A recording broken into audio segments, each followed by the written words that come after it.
The roar of geopolitics is quieter than a bomb's flash, but its consequences are no less devastating. Imagine a remote mountain complex watched by satellites, a network of labs and halls that analysts, diplomats, and the IAEA track obsessively, a place whose activity ripples across capitals and alliance meetings. Today we walk through the story of how a national nuclear program looks from the outside, its history, the kinds of facilities analysts monitor, what open source imagery and reports have shown about North Korea's sites in recent years, how the international community responds, and why the human and strategic stakes are so high. We will avoid any operational or technical instructions. This is a descriptive, non-actionable explanation meant for a general audience. The origin story matters because programs rarely emerge fully formed. North Korea's nuclear trajectory began decades ago with investments in scientific training and small research reactors. Through the 1980s and 1990 seconds, those early seeds grew into capabilities that spurred repeated diplomatic crises. Periods of negotiation and partial freezes alternated with outreach and then renewed activity. By the early 2000s, the country conducted its first public nuclear test, and over the following 2 decades, the program evolved to include multiple kinds of facilities, missile tests, and increasingly sophisticated public claims about deterrence. These historical shifts shape how analysts interpret current activity and how policymakers frame their choices. When experts talk about a nuclear program, they are describing a system of institutions and processes, not a single building or a single device. From a safe high-level viewpoint, that system typically includes scientific and research institutions, reactors or reactor-like installations, facilities where spent fuel may be handled, plants that can enrich uranium or chemically separate plutonium known as reprocessing laboratories for weapons design and testing areas, and the delivery systems, missiles or other platforms that might carry a weapon. Public discussion focuses on observable categories and indicators: new construction visible in satellite photos, changes in activity patterns such as thermal emissions or vehicle movement, procurement and shipping records, and public statements by officials. Understanding these categories helps viewers appreciate why analysts watch certain sites closely without ever crossing into prohibited technical detail. Yongbyon, roughly 90 kilometers north of Pyongyang, is the site most frequently discussed in public reporting and analysis. It has historically hosted research reactors, spent fuel handling buildings, and facilities that analysts have long associated with plutonium production and related activities. In the last several years, open source analysts have documented construction, refurbishments, and new buildings at Yongbyon and have flagged structures whose size and layout resemble enrichment or support facilities observed elsewhere. These observable changes, new building shells, renewed thermal plant activity, equipment movement, and altered security perimeters, are the kinds of clues that lead analysts to raise questions and examine further, even as uncertainty about precise functions can remain without on-site inspections.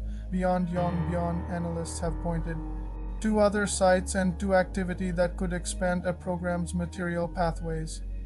In 2025, several research centers and policy groups published imagery and analysis noting a building at Yongbyon that appears externally similar to the Kang's-type enrichment facilities observers had previously identified, and independent groups tracked what they judged to be an externally complete suspected enrichment building at Yongbyon.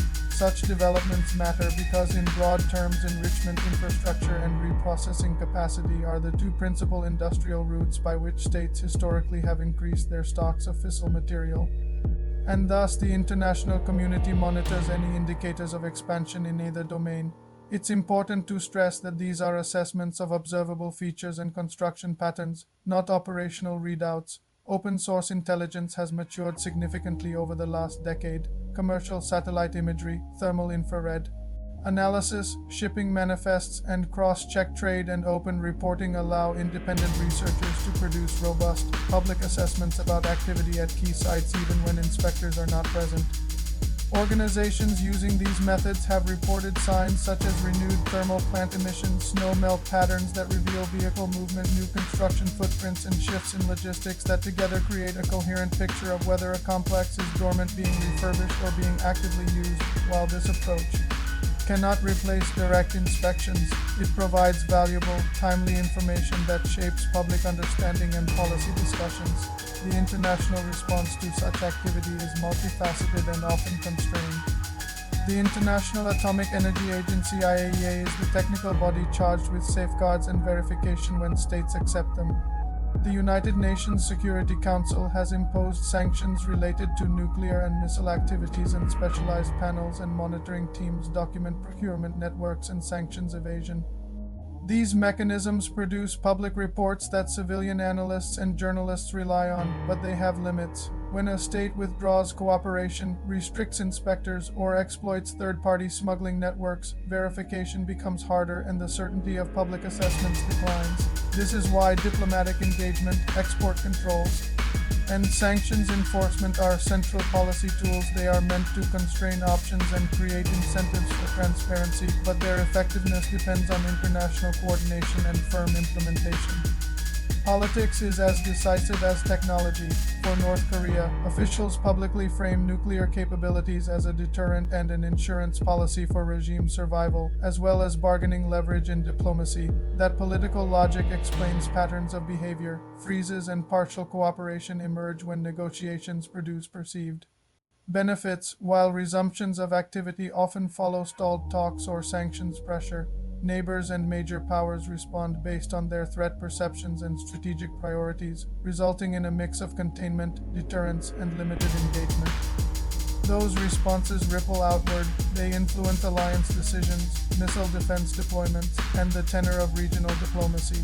The strategic calculus on both sides, the regime in Pyongyang and states in the region, ultimately shapes whether programs expand, stabilize, or become subject to meaningful verification, public discussion.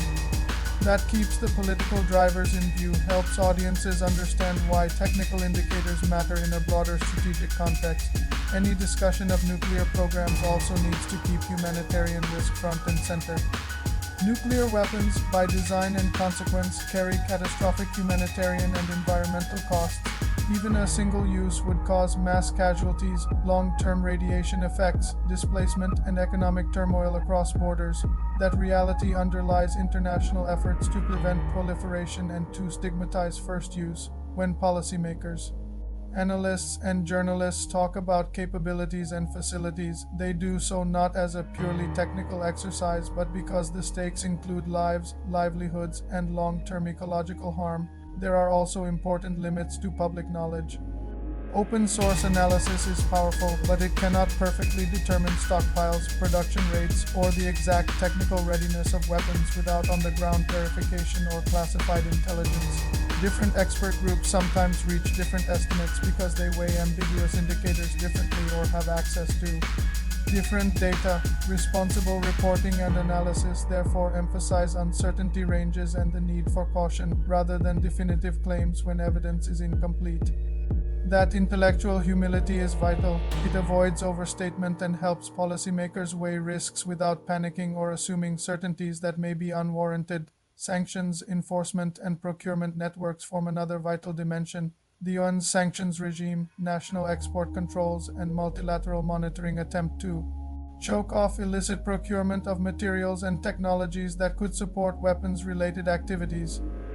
Yet recent public reporting has also documented creative and sometimes state-assisted attempts to evade such restrictions, including alleged military technical cooperation and transfers involving third parties. These dynamics complicate enforcement and illustrate why some policy analysts argue for tightening global export controls, increasing transparency in financial networks, and improving maritime and cargo monitoring, while others emphasize diplomatic engagement to reduce incentives for proliferation. The interplay between sanction enforcement and evasion is a constant feature of non-proliferation efforts. For content creators and communicators, translating these issues for a general audience requires striking a balance. Explain why certain facilities are watched and what observable indicators mean, without descending into operational detail that could be misused. Show viewers the human consequences and the policy trade-offs. Why some states press for tougher measures while others caution against isolating a regime entirely. How verification and inspections, when possible, create the confidence necessary for agreements. and why regional coordination among allies and neighbors matters. Visuals that work well for viewers include annotated satellite imagery with clear captions that explain what is being shown and why it matters, timelines that link tests and diplomatic events, and short expert interviews that emphasize uncertainty and humanitarian concerns. Looking ahead, analysts typically outline a handful of plausible scenarios rather than a single prediction. Those scenarios range from continued expansion of capacity and periodic testing to intermittent bargaining that yields temporary freezes, to more dramatic escalations in which additional capabilities lead neighbors to change their own postures. Each scenario implies different policy responses and risks because so much remains uncertain. The international community's ability to combine credible deterrence with effective verification and incentives for transparency will be decisive in shaping outcomes. Clear-eyed, careful public debate about those policy choices is essential. In the end, the core takeaways for viewers are straightforward. A nuclear program is best understood as a network of facilities, materials, people, and political choices. Open source and multilateral monitoring provide important but sometimes limited insights. Diplomacy, sanctions, and verification are imperfect tools that must be used together. And the humanitarian stakes of nuclear weapons remain catastrophic and central to why the world seeks to prevent their spread. Understanding these elements and maintaining a healthy skepticism about definitive claims when evidence is incomplete equips citizens to follow policy debates and to demand responsible, transparent approaches from their leaders. If you found this explanation useful, like and subscribe for more careful, non-technical deep dives into complex global issues. In the comments, tell me whether you want a short video that explains how open-source satellite analysis works in plain language, a piece focused on the humanitarian impacts of nuclear use, or a breakdown of recent diplomatic efforts around the Korean Peninsula. Thanks for watching. Informed discussion is the first step toward better policies and safer outcomes.